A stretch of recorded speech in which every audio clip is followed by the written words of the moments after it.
Duncan, when you were a youngster, were you interested in science? Well, I tell you, Bernie, it's always easy to go back and this Monday afternoon quarterbacking and say that you had an interest in science when you were a kid. A lot of kids do have, and they can identify, but I honestly don't think that I did. I didn't know what science was all about. I don't think any of my teachers, if they were alive today and asked if I had an interest in science, I suspect they probably would not say I was interested. I was brought up in a farming area in New Lenox, Massachusetts. Last house on the road. It was pretty far up in the mountain. I was interested in the outdoors and the woods, and I did a lot of hiking. I had to make my own sports, really. There weren't too many kids around, so I did my own activities. Maybe one reason I wasn't interested in science, at least I didn't think I was, because I became interested in art.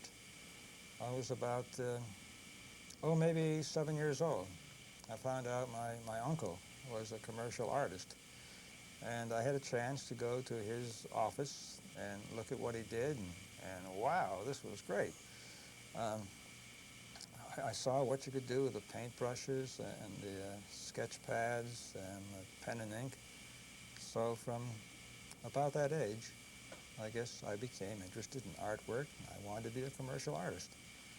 So for the next 10 years, I wanted to be an artist.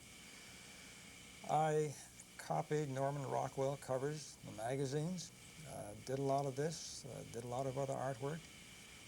And excuse me, when I got in high school, I took all the art classes I could, continued on doing artwork, and that was my dream, to go into art.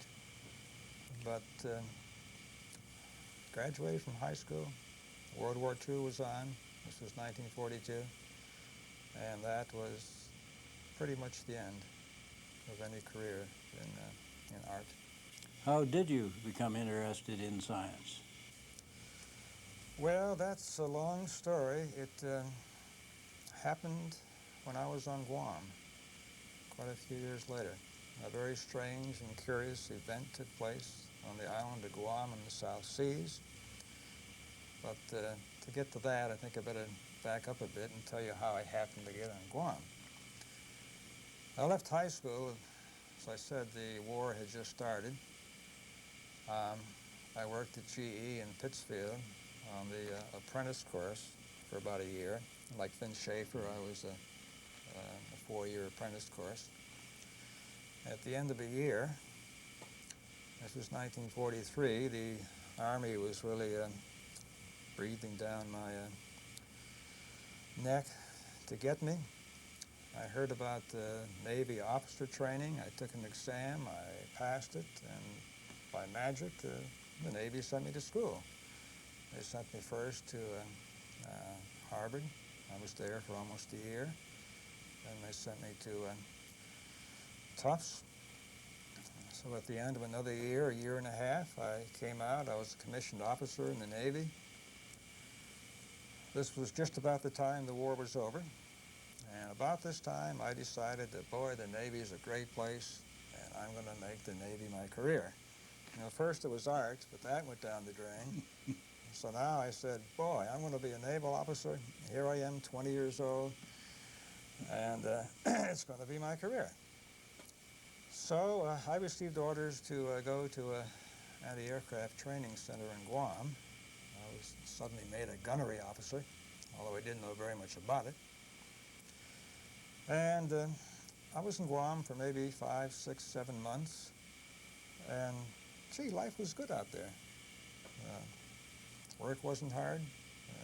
Every night we were down at the officers' club, have a few drinks, play the one-armed bandit, watch the waves come in and break over the coral reefs. We go to a movie, come back to the officers' club, have a few more drinks, play cards a bit. As I say, life was not too difficult.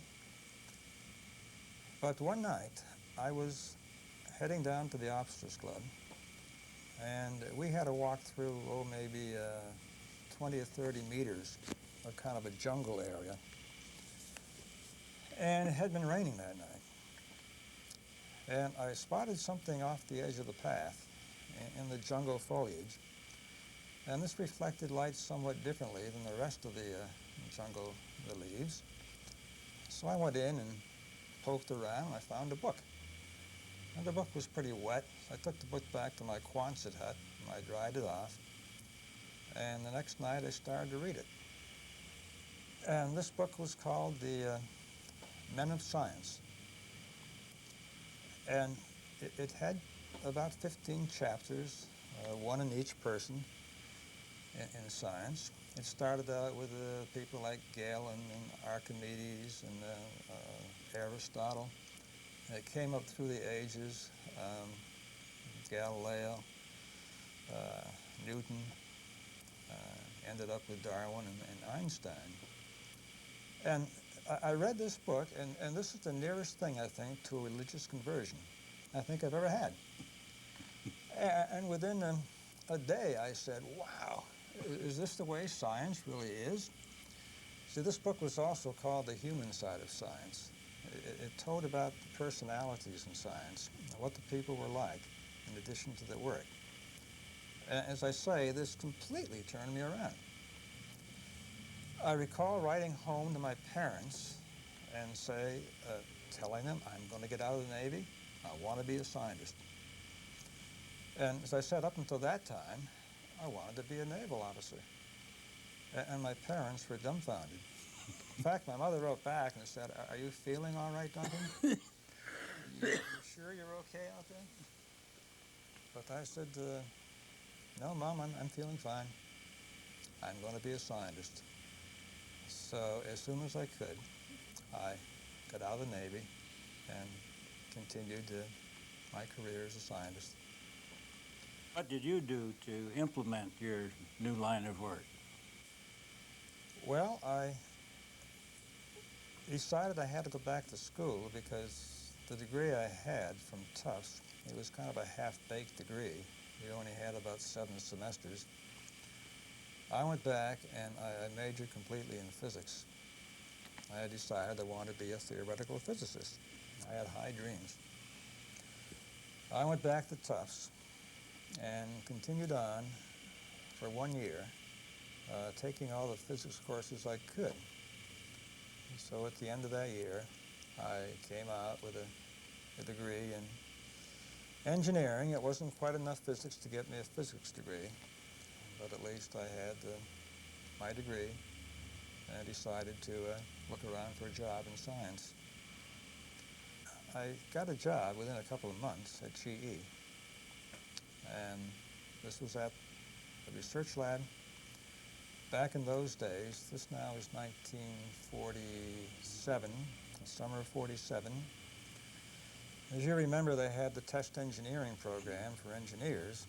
Well, that year they decided to start what they called the test physics program.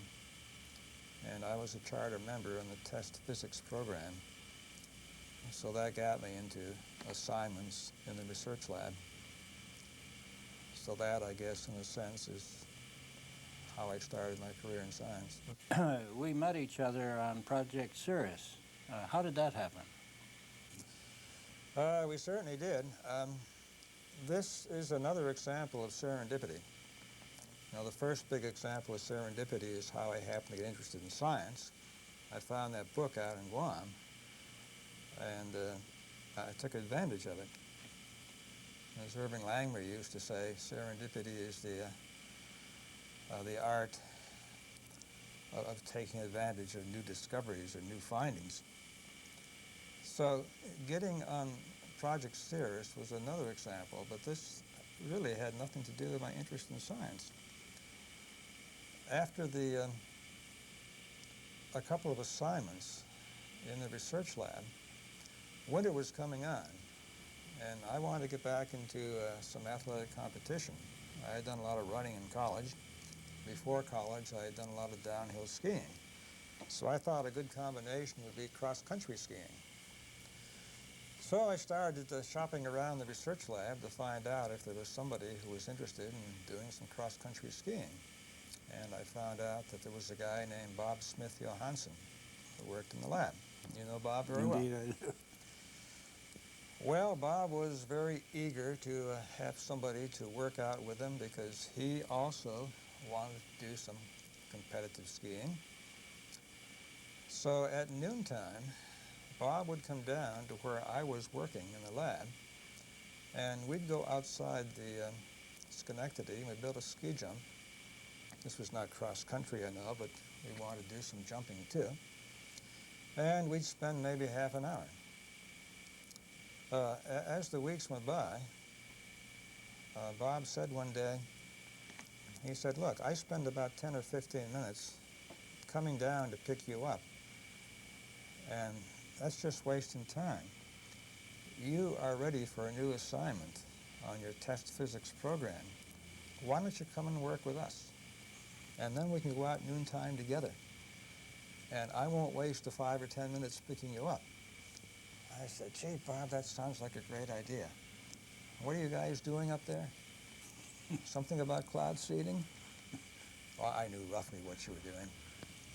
But that's how I ended up with Project Cirrus. I guess the next day or so I went and spoke to Vince Schaefer. I don't recall the details of it, but I think Vince asked me if I was interested in this line of work, and I said, oh yeah, sure, I'm extremely interested. I'm waiting all my life to work on cloud seeding problems. But I did enjoy the work. A couple of days later, Vince let me know I had been hired. I think in the meantime that Bob had told Vince, hire that kid. He's interested in skiing. And I knew Vince, was interested in skiing, and Langmuir was, and of course Bob was. Well, at that time, I think you helped me out because I had become interested in skiing and broken my leg. Yeah, I sure helped you, didn't I? Soon after you joined us, you received an assignment from Langmuir, didn't you? Yes, I wasn't there more than a day or two when I had to get an assignment and what sort of research I was going to do. So I was ushered in to see the great man. And I have to confess that I was extremely nervous at that time. I knew, of course, that Langmuir was a Nobel Prize winner, one of the most famous scientists in America. And here I was, a kid who had never really done an experiment before. I just knew I was interested in science, but I had never really done any research work. I didn't really know how to go about it. I just had the desire. But after just a few minutes of talking with Langmuir, I could find out that he treated me maybe not as an equal, but he set me at ease. He was of the old school, as you remember. He called everybody by their last names. He said, Blanchard, I think it'd be interesting if you worked on this particular project. And he told me about how Philip Leonard back in 1904 had tried to build a wind tunnel to suspend giant raindrops so you could study them as though they're in free fall. Leonard had never really succeeded in getting a wind tunnel working, so Langmuir suggested I try to build one and see if I could make it work. I remember he gave me Leonard's paper, which was published in 1904, and of course it was in German. And Langmuir suggested I read the paper and see what Leonard did and see if I could improve in what he did. I didn't tell Langmuir that I didn't know any German at all. The only German I knew at that time was Heil Hitler. But fortunately, there was another guy in the research lab.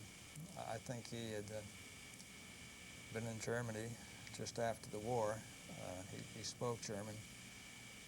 He did a translation of the paper for me. And so I was able to see what Bernard had done, so I could more or less pick up at that point and go on. I was trying to remember where you did your wind tunnel work. Was that in Vince's lab or in mine? That was done, the first part was done in your lab. Shortly after leaving Langmuir's office, I guess Vince took me across the hall you had your own lab, as Yeah, I recall. right. It was rather small, but I was holed up in a corner of your lab. I had a small desk there, I think. I don't even remember if there was room for this desk. I do remember several months later when we were out to the Knowles lab that we had plenty of room there, and all four of us had these beautiful wide desks. Right. And we were lined up like peas in a pod. There was Vince Schaefer and you and Ray Faulkner and me. I was the new kid in the block, so I ended up at the tail end. But there was an advantage in that because I was right next door to the refrigerator. I brought my lunch in those days, so if I got hungry, I'd just reach over, and open the refrigerator and get at my lunch. But yeah, I started the wind tunnel work in your lab. Well, you were blazing new trails here. It went rather slowly at first, didn't it? It certainly did. There were a couple of reasons for that, as I remember.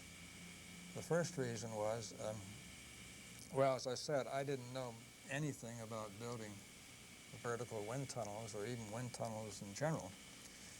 And the one thing I had to solve was the problem of turbulence. I know Leonard had all sorts of problems with turbulence in his tunnel. I think that was one of the reasons why his wouldn't work.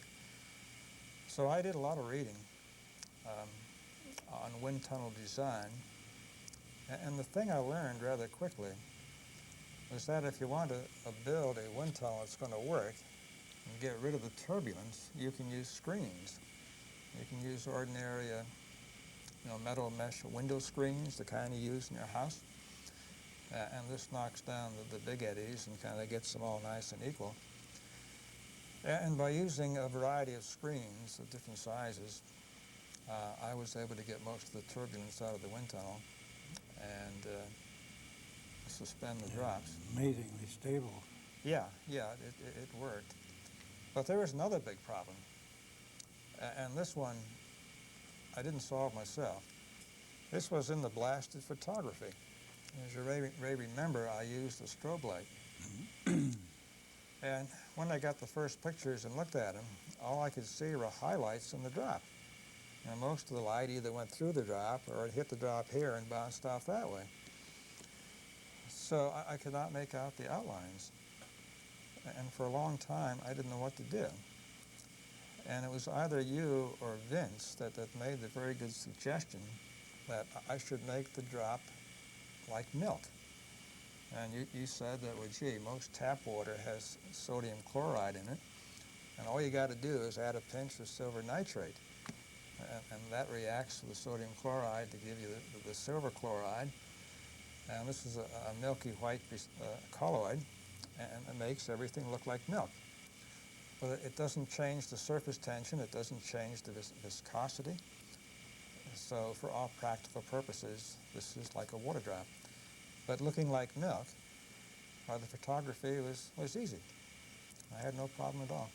I remember the pictures that you took were very beautiful and attracted a lot of attention. I believe they appeared in Newsweek and other magazines. Yeah, that was rather hilarious. As you said, it did attract quite a bit of attention. The public relations people at GE, of course, were always on the lookout for some nice stories.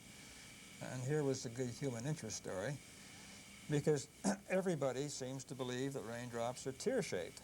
The artists draw them that way, and this is the way we picture a falling raindrop.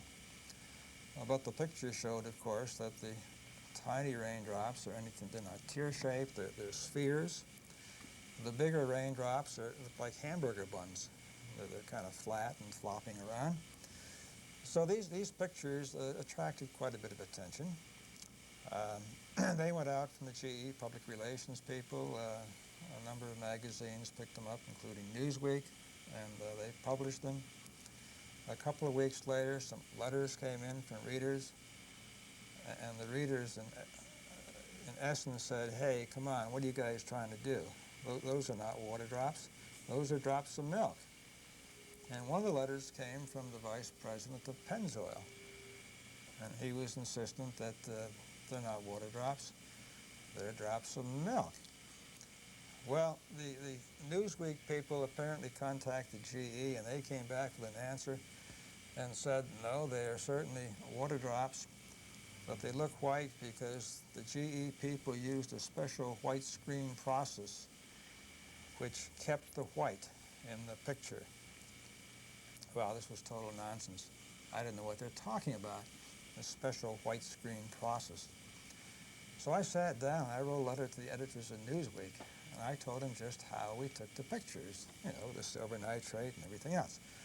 In due course, I got a letter back. Dear Mr. Blanchard, we have again checked with GE, and we find out that the pictures were taken with a special white screen process, and that kept the white in the pictures of the drop. And with all these facts, no doubt you are acquainted. And at that point, I just gave up. You can't put public relations. Well, let me tell you another humorous story. Oh, which has to do with the guy, the Pennzoil vice president. You floated oil too, is that right? Yeah. I'm, as you know, I'm interested in the humorous aspects of science. I've often said science is too serious to be taken seriously.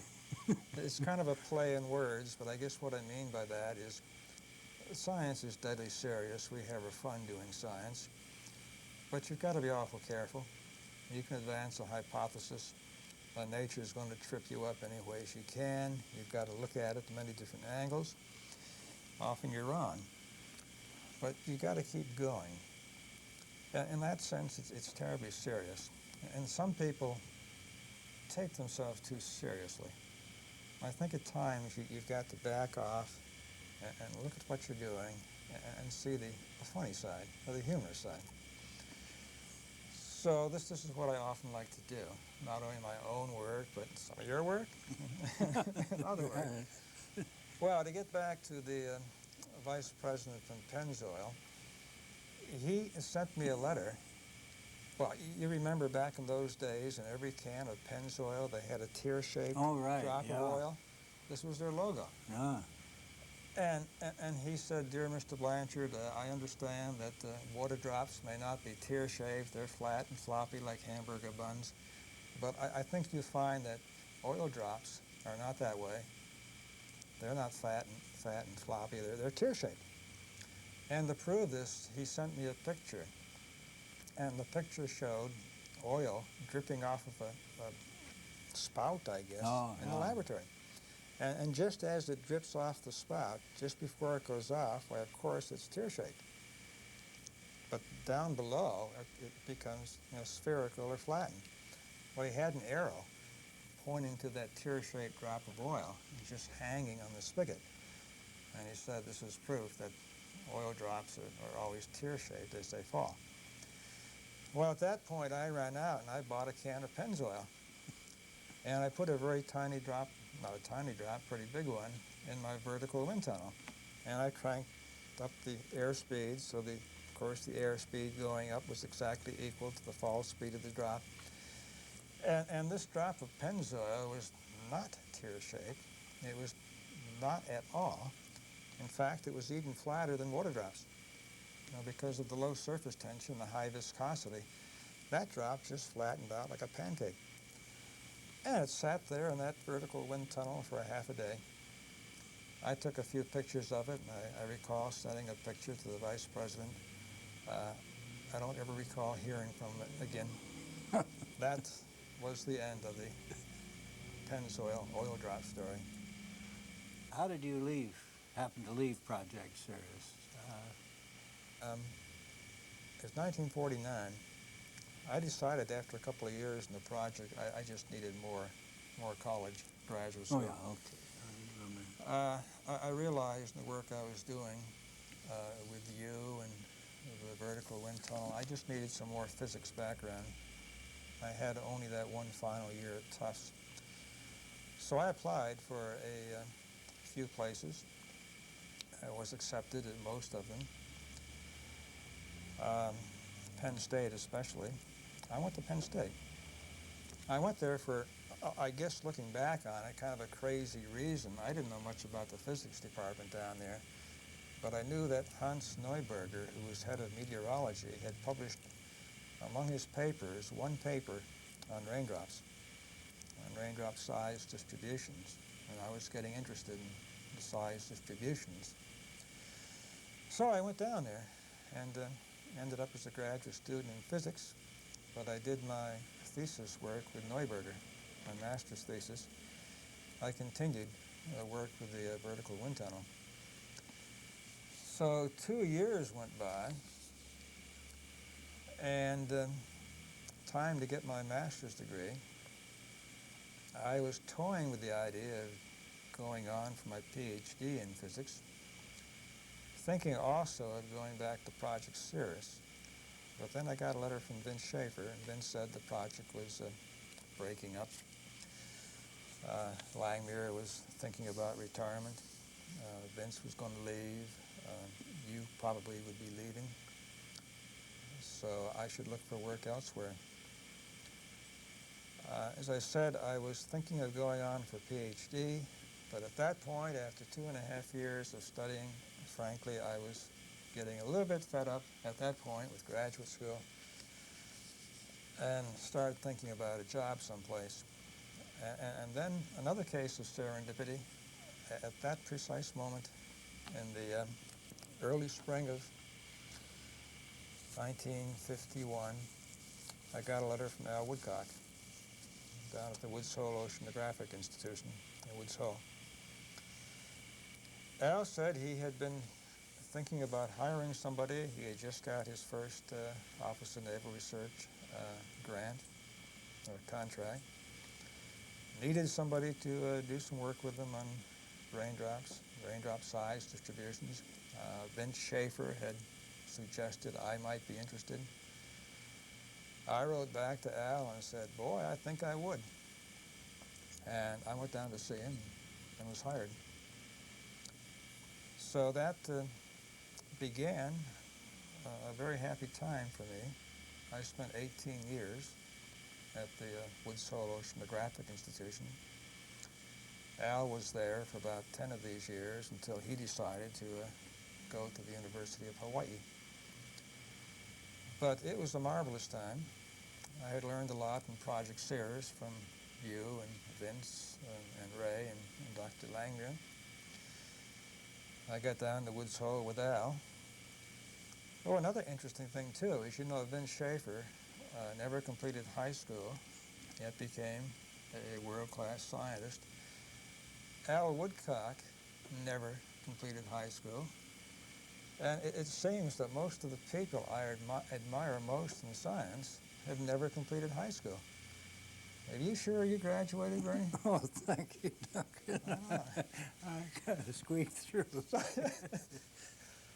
So I was there, as I said, with Al, and he's the one who got me interested in air-sea interaction.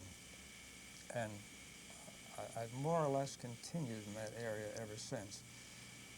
It seemed to me to be a marvelous area to work in, the interface between the oceans and the atmosphere. A lot of marvelous puzzles are there for somebody to work on and still do remain. So, as I said, my career there was a happy one. Yes, I always knew that you enjoyed that a lot. Well, then you came with us. What was the story on that when you came to ASRC? With ASRC? Well, as I said, I was at Woods Hole for 18 years. Al Woodcock left in about 1962. The marine meteorology group down there started falling apart for a variety of reasons. In 1968, I was one of 2 people remaining. As I said, I was reasonably happy there, but things were changing. Then I heard about Vince trying to start a research center in Albany. Vince wrote to me a couple of times, told me about it, asked me if I'd like to join. I said I was extremely interested, and let me think about it a bit. Maybe a year went by, I began hearing more about it, and Vince said, gee, Bernie's back here again. Ray Falconer is here. And Vince said, I'm going to do all I can to make this a first-class research center, salary paid by the state of New York. And of course, at Woods Hole, I have been fighting for my salary and research grants for 18 years. So the fact that it would be a more stable atmosphere here, the fact that you people from the Project Cirrus gang were back here again, this all motivated me to come here. So I came here in 1968. Shortly after I did. Yeah, it was about a year, I guess.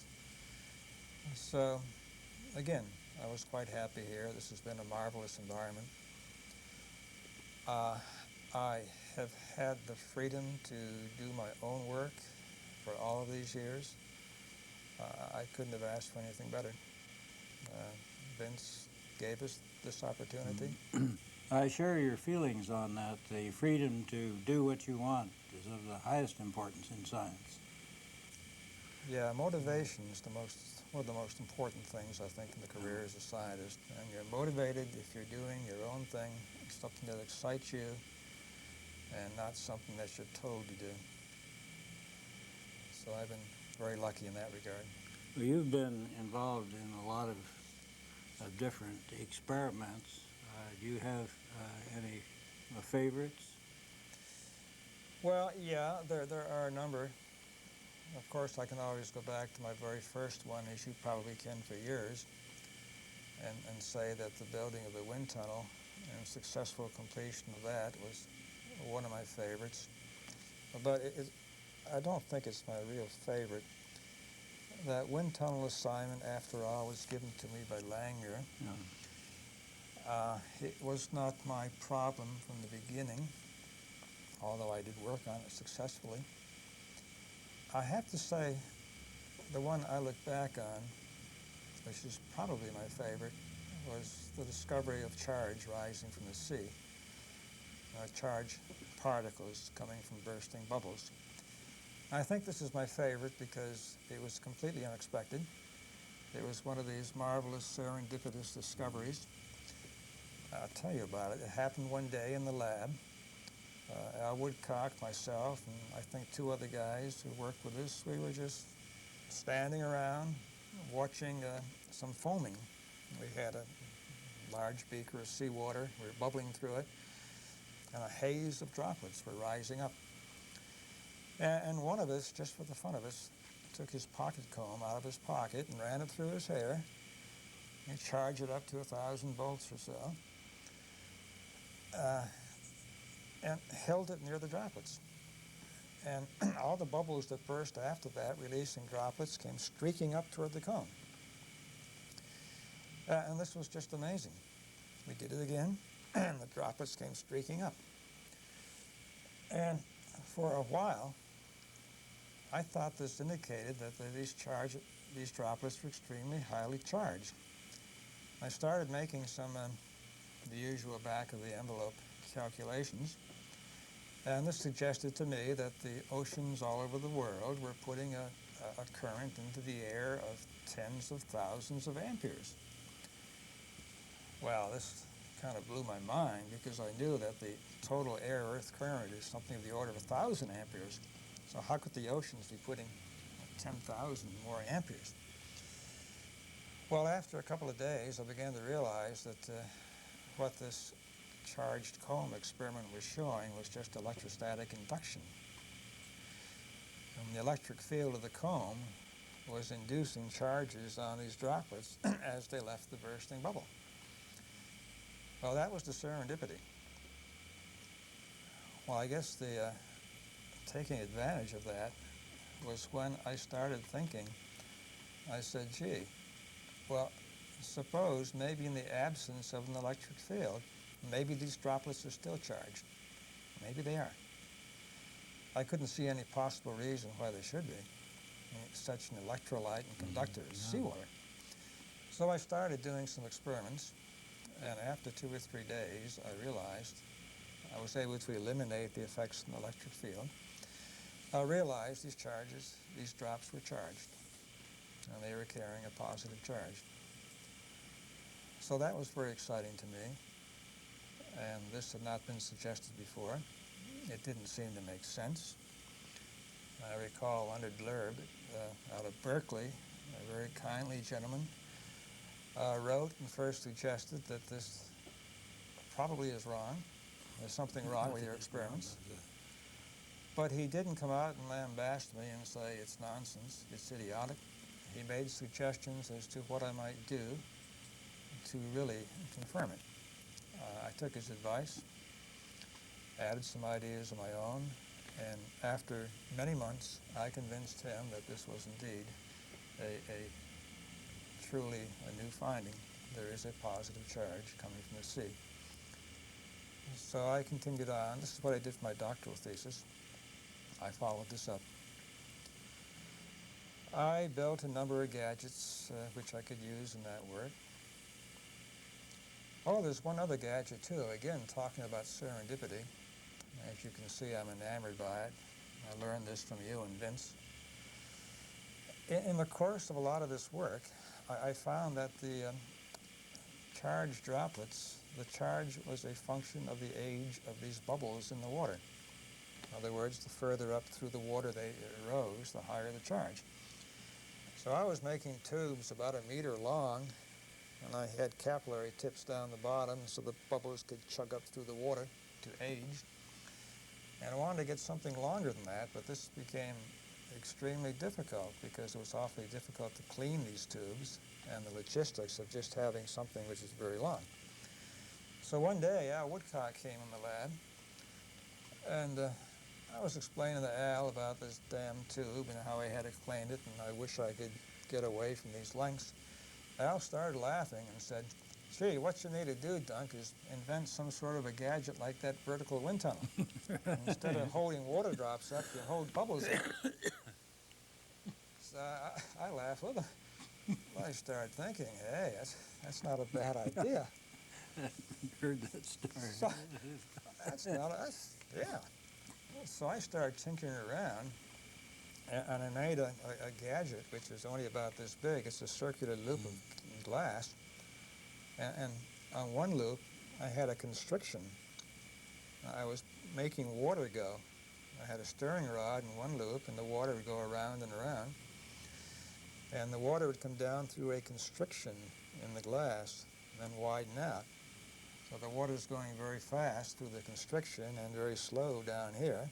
You release a bubble, and the bubble comes chugging up through until its rise speed equals the down speed of the water. And there it remained.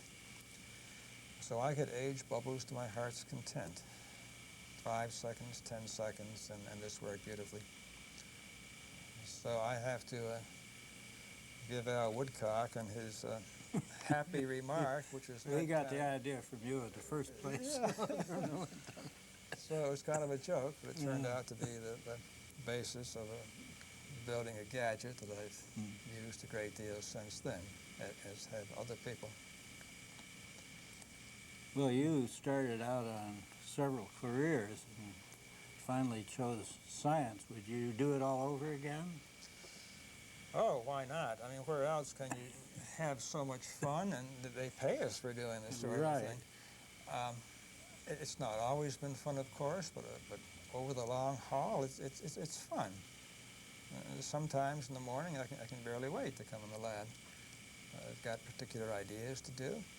It's fun to talk to people like you, to exchange correspondence and letters.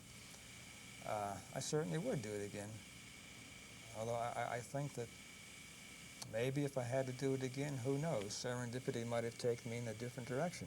It's because I was interested in skiing that I ended up, with you guys on Project Cirrus. Maybe on Guam, I might have found a book in biology.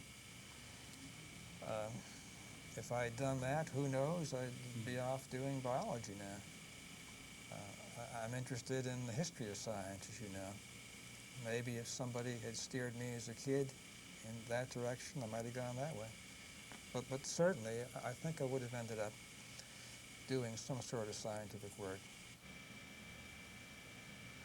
It's been marvelous looking back, and I've always enjoyed contemplating where we came from, how this Earth came into being some 5 billion years ago, and how the oceans formed, and the atmosphere, the interactions between them, and where we're going in the future. So I think the work that we've been doing, it's obviously only a very small part of the puzzle, but it is a part. And in the long run, it's going to help us all.